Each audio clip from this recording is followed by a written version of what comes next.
नमस्कार, मैं हूं आपके साथ मोनिका गुप्ता और आप देख रहे हैं हर खबर।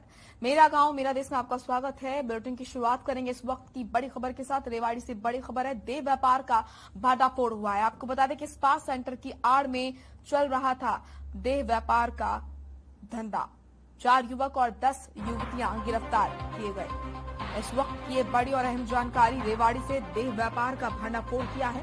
स्पा सेंटर की आड़ में चल रहा था देह व्यापार। 4 युवक और 10 युवतियां गिरफ्तार किए गए। सूचना के आधार पर पुलिस ने कार्रवाई की है। द रिलैक्स स्पा सेंटर में पुलिस ने छापा मारा। इस वक्त की ये बड़ी और अहम जानकारी रेवाड़ी से, जहां पर द रिलैक्स स्पा सेंटर में देह व्यापार का काम चल रहा था। देह व्यापार का भंडाफोड़ किया गया। स्पा सेंटर की आड़ में चल रहा था देह व्यापार। 4 युवक और 10 युवतियों को गिरफ्तार किया गया। सूचना के आधार पर पुलिस ने कार्रवाई की है। द रिलैक्स स्पा सेंटर में पुलिस ने छापेमारी की। इस वक्त की ये बड़ी और अहम जानकारी आपके सामने रेवाड़ी से है। देह व्यापार का भांडाफोड़ किया गया है। स्पा सेंटर की आड़ में चल रहा था देह व्यापार। 4 युवक और 10 युवतियां गिरफ्तार किए गए। सूचना के आधार पर पुलिस ने कार्रवाई की। आपको बता दें कि द रिलैक्स स्पा सेंटर में पुलिस ने ये छापेमारी की और तस्वीरें उस दौरान की जब छापेमारी पुलिस ने की। यहां से पुलिस ने 4 युवक और 10 युवतियों को गिरफ्तार किया है। द रिलैक्स स्पा सेंटर में देह व्यापार का काम चल रहा था। सूचना के आधार पर पुलिस ने ये कार्रवाई की।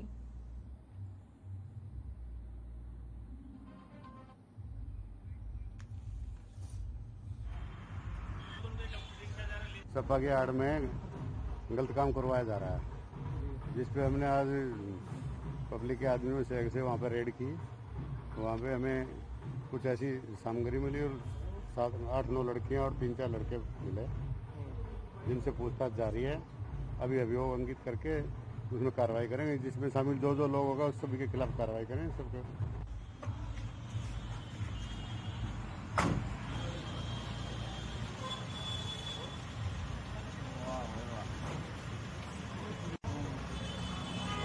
तो रेवाड़ी में देह व्यापार का भंडाफोड़ किया गया। दरअसल सूचना के आधार पर पुलिस ने ये कार्रवाई की है।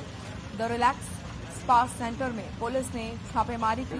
यहां से 4 युवक और 10 युवतियों को पुलिस ने गिरफ्तार किया गया। महेंद्र भारती हमारे सहयोगी जुड़ चुके हैं ज्यादा जानकारी के साथ। महेंद्र, क्या कुछ जानकारी मिल रही है? पुलिस ने देह व्यापार का भंडाफोड़ किया है, कैसे पुलिस इन तक पहुंची?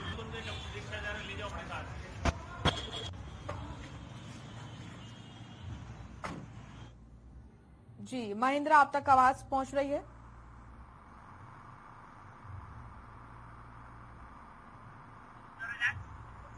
को लेकर आज पुलिस ने की छापेमारी कार्रवाई के दौरान जो है चार बच्चों को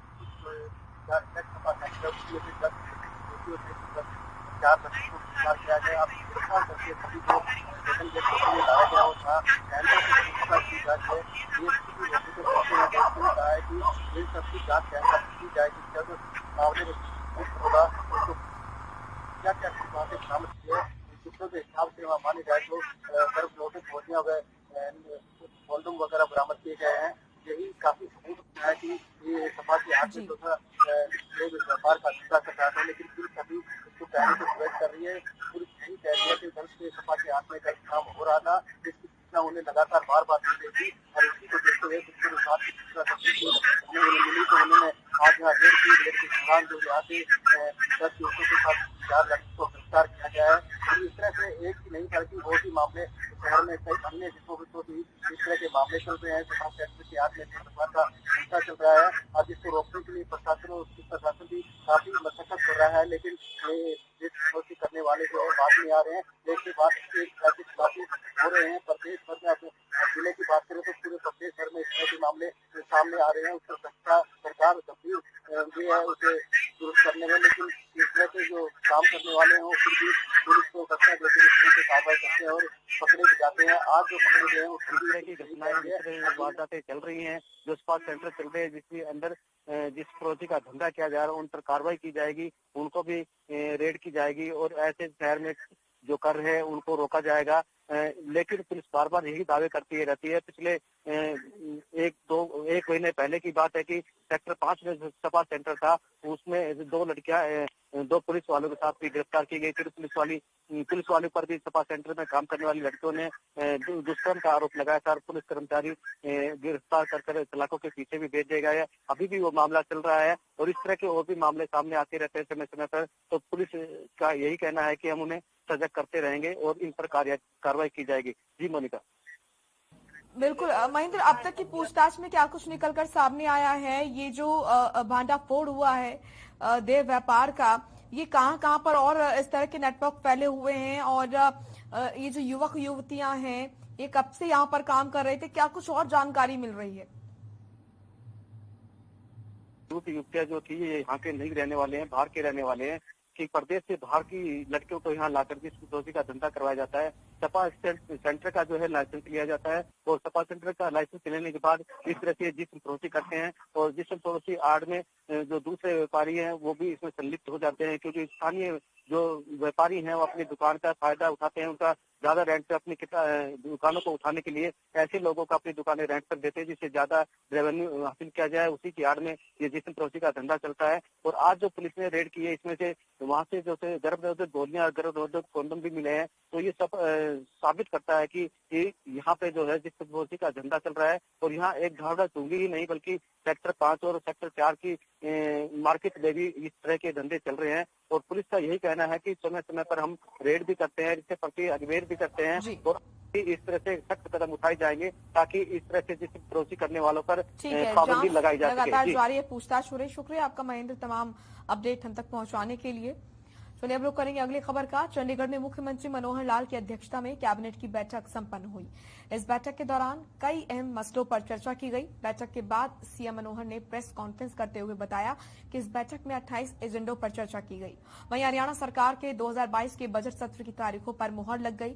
पत्रकारों को संबोधित करते हुए सीएम ने बताया कि इस बार का बजट सत्र 2 मार्च से प्रस्तावित है, जिसके लिए विधानसभा स्पीकर और गवर्नर साहब को प्रस्ताव भेज दिया गया है।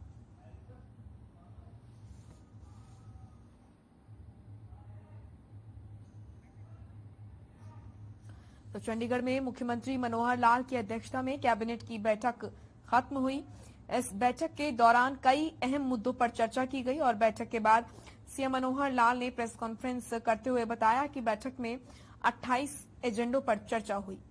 वहीं हरियाणा सरकार के 2022 के बजट सत्र की तारीखों पर मुहर लग गई है। पत्रकारों को संबोधित करते हुए सीएम ने बताया कि इस बार का बजट सत्र 2 मार्च से प्रस्तावित है, इसके लिए विधानसभा स्पीकर और गवर्नर साहब को प्रस्ताव भेज दिया गया है।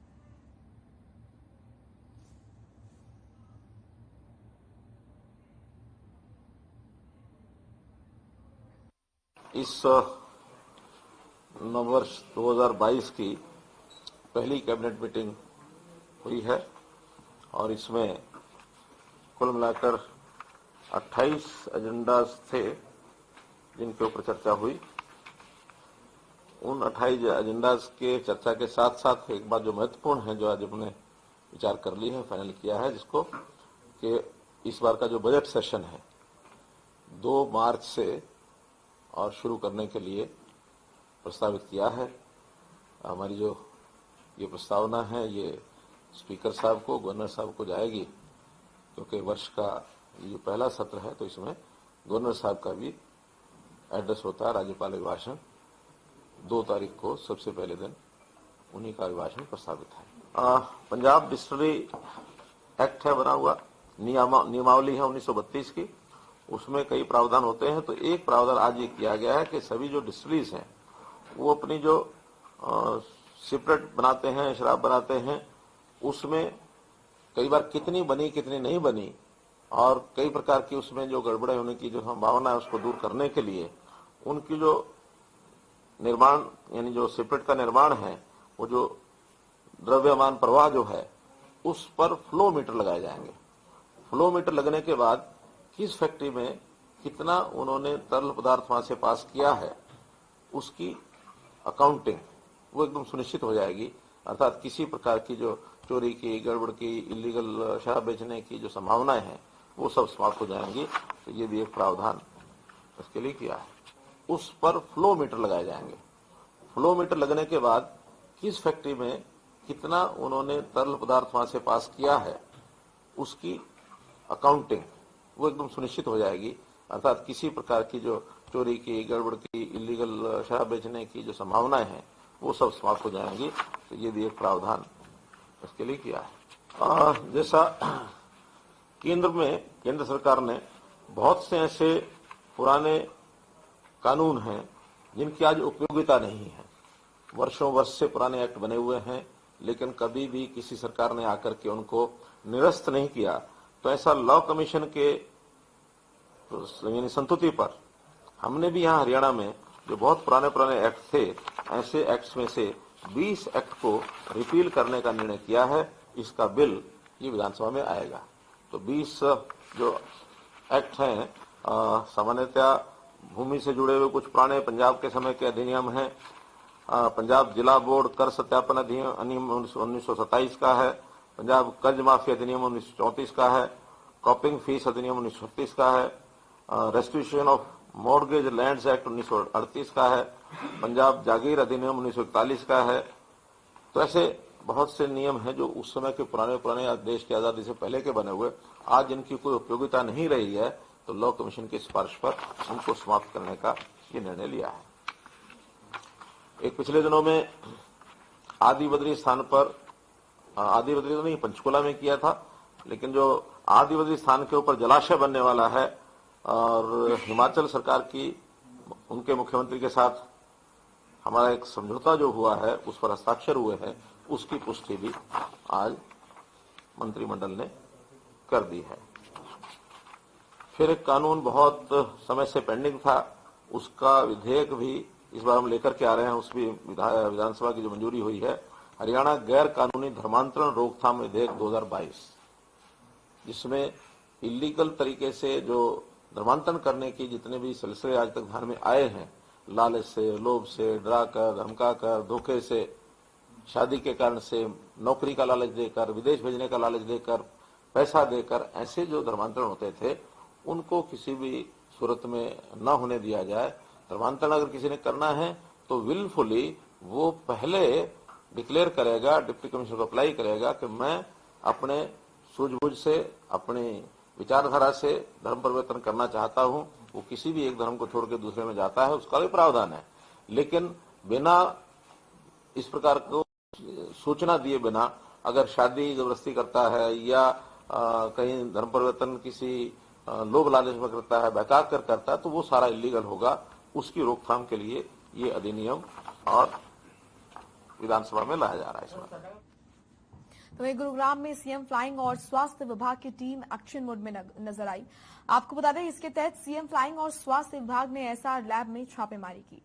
दरअसल सीएम फ्लाइंग और स्वास्थ्य विभाग की टीम को ये सूचना मिली थी कि इस लैब में फर्जी कोरोना पॉजिटिव रिपोर्ट बनाई जा रही है और इसी के चलते पहले सीएम फ्लाइंग और स्वास्थ्य विभाग की टीम ने अपने ही व्यक्ति को भेजकर कोरोना की पॉजिटिव रिपोर्ट की बात की तो यहां मौजूद मैनेजर बड़े ही आराम से मान गया और पैसे ट्रांसफर करने के लिए कहा।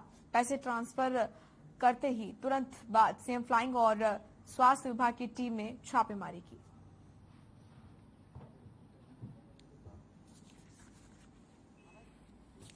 ये DLF फेज 4 की लोकेशन है और फेज 3 की लोकेशन है। पिछले काफ़ी दिनों से हमें ये सूचना मिल रही थी कि एक ये रैकेट चल रहा है गलत RT-PCR रिपोर्ट देने का। तो सीएम फ्लाइंग स्क्वाड और हमारी एक जॉइंट रेड है। सीएम फ्लाइंग स्क्वाड के पास भी ये सूचना थी काफ़ी टाइम से। तो हमने एक टीम बनाई और एक डिकोय कस्टमर को यहाँ पे भेजा। तो हमें पता चला कि भाई अनुज शर्मा नाम का एक ये मैनेजर कम इंचार्ज है जिसने कि SRL डायग्नोस्टिक लैब की फ्रेंचाइजी ली है। तो हमने अपना डिकोय भेजा। डिकोय ने इनसे बात की और इनको बताया कि भाई इस तरह हमें किसी पर्पज़ के लिए ये रिपोर्ट चाहिए और पॉजिटिव रिपोर्ट चाहिए। तो ये एग्री हो गया अनुज शर्मा और इसने पैसे ट्रांसफ़र करने के लिए बोला। हमने पैसे ऑनलाइन ट्रांसफ़र करा दिए इसके अकाउंट में। शिवानी लोहिया हमारी सहयोगी ज्यादा जानकारी के साथ जुड़ चुके हैं इस खबर पर। शिवानी, क्या कुछ जानकारी मिल रही है? सीएम फ्लाइंग टीम ने यहाँ पर छापेमारी की और फर्जी रिपोर्ट तैयार की जा रही थी। बिल्कुल ड्रग विभाग है और स्वास्थ्य विभाग है और साथ में जो सीएम फ्लाइंग है उसको लगातार ये सूचना मिल रही थी कि यहाँ जो SRL डायग्नोस्टिक्स है यहाँ पर जो है RT-PCR का टेस्ट कराया जाता है और उसके बाद जो है जैसा व्यक्ति बोलेगा उसी प्रकार की जो रिपोर्ट है वो वहाँ पर बनाकर जो है वो दी जाती है। कई बार जो है ये शिकायत जो है सीएम फ्लाइंग तक भी पहुंची, ड्रग्स विभाग तक भी पहुंची और स्वास्थ्य विभाग तक भी पहुंची और फिर जो है तीनों ही जो दस्ते हैं उन्होंने मिलकर ये डिसाइड किया कि किसी तरीके से इनका स्टिंग ऑपरेशन जो है वो कराया जाएगा और उस स्टिंग ऑपरेशन के दौरान ही जो है उन्होंने एक व्यक्ति को जो है उसी लैब में भेजा। ये लैब जो है वो ये जो लैब है वो SRL डायग्नोस्टिक्स जो है ये DLF फेज 3 में थी और यहाँ पर जो है वो व्यक्ति गया और उसने जो है अपना RT-PCR कराया और वहाँ पे जो मैनेजर था उससे बातचीत की और कहा कि मुझे जो है पॉजिटिव रिपोर्ट चाहिए। वो पॉजिटिव रिपोर्ट पाई उसने और उसने कहा कि 1 दिन का समय जो है वो लगेगा, लेकिन आपको जो है पैसे ट्रांसफर कर दीजिए और ये आपका काम हो जाएगा। बड़ी ही सरलता के साथ जो है वहाँ पर जो मैनेजर है वो इस चीज के लिए राजी हो गया और जो है जो दस्ते के तीनों दस्तों की तरफ से जो व्यक्ति भेजा गया था उसके पैसे जो है वो ट्रांसफर भी कर दिए, जिसके बाद तीनों दस्ते ने तुरंत जाकर वहाँ पर छापेमारी की और वहाँ पर देखा कि असल में वहाँ पर कई बार ऐसी रिपोर्ट जो है वो बनाई गई थी जिससे कि अगर कोई भी व्यक्ति वहाँ पर चाहता है कि मुझे पॉजिटिव रिपोर्ट चाहिए किसी भी छुट्टी के कारण, तो वहाँ पर वो पॉजिटिव रिपोर्ट जो है वो प्रोवाइड कराते थे और इसी के हिसाब से अगर नेगेटिव रिपोर्ट अगर कोई पॉजिटिव वाला चाहता है तो भी वो उनको नेगेटिव रिपोर्ट तक जो है वो बनाकर देते थे। इससे कि साफ हो जाता है कि जो ये इतना बड़ा घपला जो यहाँ पर चल रहा था लैब के द्वारा, क्योंकि एक लैब अगर किसी को इसकी फ्रेंचाइजी दी जाती है, SRL डायग्नोस्टिक्स से इनसे फ्रेंचाइजी जो है वो ली हुई थी और ये इन्होंने बहुत बड़ा जो विश्वासघात है वो जनता के साथ भी किया है और प्रशासन के साथ भी, क्योंकि कहीं ना कहीं कितने लोगों की इन्होंने जो है इस तरीके से रिपोर्ट बनाई होगी और कितने लोगों की जो जान है वो जोखिम में गई हुई है। हालांकि जब ये छापेमारी की गई तो इस दौरान में जो है 2 वहाँ पर जो व्यक्ति थे उनको लैब टेक्नीशियंस थे उनको जो है अपनी हिरासत में जो है वो ले लिया गया है, लेकिन जो लैब का मालिक था और वो जो है वहाँ से फरार होने में जो है कामयाब हो पाया है। मोनिका, बिल्कुल, और यहाँ पर बड़ा नुकसान किया जा रहा था जिस तरीके से आपने बताया कि किस तरीके से जो कार्य है वो चल रहे थे। ऐसे में आखिर इसके पीछे का शिवानी एजेंडा क्या माना जा रहा है? क्या एजेंडा इन लोगों का था? बिल्कुल मोनिका, देखिए साफ तौर पर अगर जो व्यक्ति, पहले बात करेंगे कि पॉजिटिव रिपोर्ट वाले कौन थे। अगर कोई व्यक्ति में पॉजिटिव है और वो अपनी नेगेटिव रिपोर्ट चाहता है, जैसे कि उसे बाहर घूमना है या फिर किसी और कारण से किसी ऑफिस में लोग काम कर रहे हैं, लीव ले रहे हैं, तो अगर उन्हें नेगेटिव रिपोर्ट अपनी बनवानी है तो इसीलिए वहाँ पर लोग जो है अपनी नेगेटिव रिपोर्ट जो है वो बनवाने जाते थे। इसी तरीके से अगर कोई नेगेटिव है और उसे अगर अपने ऑफिस से छुट्टी चाहिए या फिर और तरह की चीजें कि उसको जो है लीव लेनी है और भी सारी चीजें हैं, तो वो लोग जो है वो पॉजिटिव रिपोर्ट जो है वो बनवाते थे। इसके पीछे का कारण जो है वो सिर्फ इतना ही है मोनिका के लोग यहाँ पर लोगों के अपनी सहूलियत के हिसाब से वो रिपोर्ट बनवा रहे थे। शुक्रिया आपका शिवानी, तमाम अपडेट हम तक पहुंचाने के लिए। फिलहाल जीन से इस वक्त की बड़ी खबर आ रही है। आपको बता दें कि अपहरण से जुड़ी ये बड़ी खबर है, इस वक्त की ये बड़ी और अहम जानकारी जीन से आप तक पहुंचा रहे हैं। नाबालिग के अपहरण का ये मामला है। आपको बता दें SP कार्यालय के बाहर प्रदर्शन किया जा रहा है। परिजनों और ग्रामीणों ने किया प्रदर्शन और ग्रामीणों और पुलिस के बीच झड़प भी हुई है। ग्रामीणों और पुलिस के बीच झड़प का मामला देखा गया। इस वक्त की बड़ी और अहम जानकारी जीन से नाबालिग के अपहरण का ये मामला है। इस मामले में SP कार्यालय के बाहर परिजन जो है वो प्रदर्शन कर रहे हैं। परिजनों और ग्रामीणों ने प्रदर्शन किया। ग्रामीणों और पुलिस के बीच इस बीच झड़प भी हुई। इस वक्त की ये बड़ी और अहम जानकारी जीन से, जहां पर नाबालिग के अपहरण के मामले में परिजनों का गुस्सा फूटा और SP कार्यालय के बाहर उन्होंने प्रदर्शन किया। ये तस्वीरें आप देख रहे हैं, परिजनों और ग्रामीणों ने प्रदर्शन किया। ग्रामीणों और पुलिस के बीच झड़प भी इस बीच हुई। तो ये तस्वीरें जब जीन में नाबालिग के अपहरण के मामले में परिजनों ने अपना गुस्सा कुछ इस तरह जाहिर किया। SP कार्यालय के बाहर उन्होंने प्रदर्शन किया। परिजनों और ग्रामीणों ने प्रदर्शन किया। आपको बता दें कि ग्रामीणों और पुलिस के बीच इस दौरान झड़प भी देखी गई।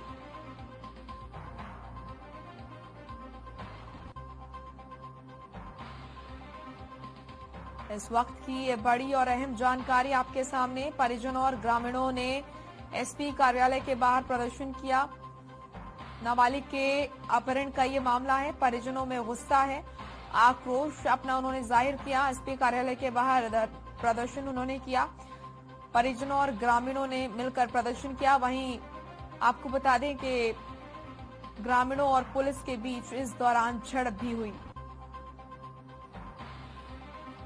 इस वक्त की ये बड़ी और अहम जानकारी जींद से आप तक पहुंचा रहे हैं, जहां पर नाबालिग के अपहरण के मामले में परिजनों का गुस्सा एसपी कार्यालय के बाहर फूटा। और ये तस्वीरें आप देख रहे हैं, एसपी कार्यालय के बाहर परिजनों ने हंगामा किया, प्रदर्शन किया। इस बीच ग्रामीणों और पुलिस के बीच झड़प भी देखने को मिली।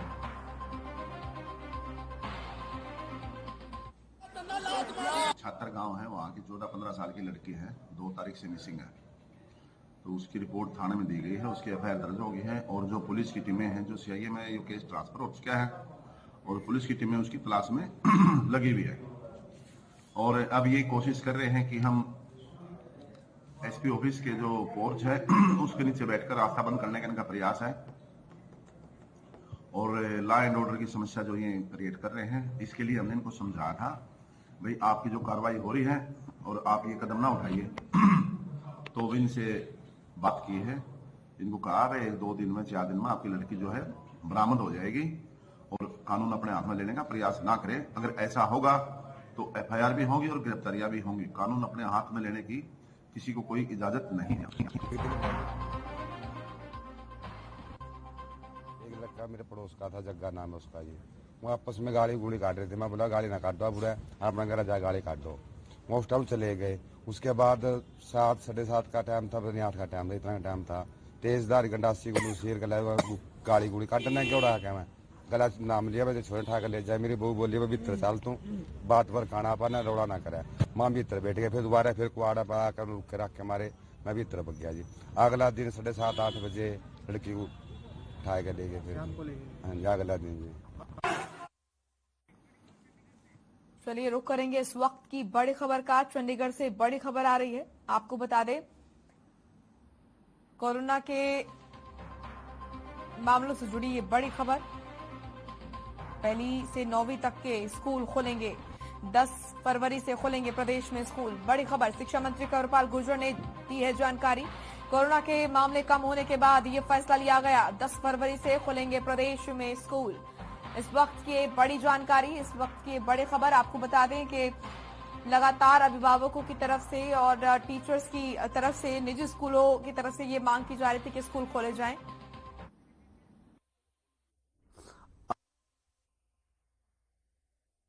बिल्कुल अब सामान्य होने जा रही है धीरे धीरे और काफी हद तक ठीक है इस टाइम, कोई वो नहीं। और 10वीं से लेके 12वीं तक के स्कूल बहुत पहले खोल ही दिए थे। आज हमने निर्णय लिया कि जो 1ली क्लास से लेके और 9th क्लास तक के बच्चे जो हैं उनके लिए हम 10 फरवरी से स्कूल खोलने जा रहे हैं। बिल्कुल अब सामान्य होने जा रही है धीरे धीरे और काफी हद तक ठीक है इस टाइम, कोई वो नहीं। और 10वीं से लेके 12वीं तक के स्कूल जो है हमने बहुत पहले खोल ही दिए थे। आज हमने निर्णय लिया कि जो 1ली क्लास से लेके और 9th क्लास तक के बच्चे जो हैं उनके लिए हम 10 फरवरी से स्कूल खोलने जा रहे हैं। तो रवि चंदेल हमारे सहयोगी ज्यादा जानकारी के साथ जुड़ चुके हैं। रवि, अब प्रदेश में स्कूल खुलेंगे, कोरोना के मामले क्योंकि कम हो रहे हैं, ये फैसला लिया गया है। किस तरह की प्रतिक्रिया आ रही है अभिभावकों के बीच से?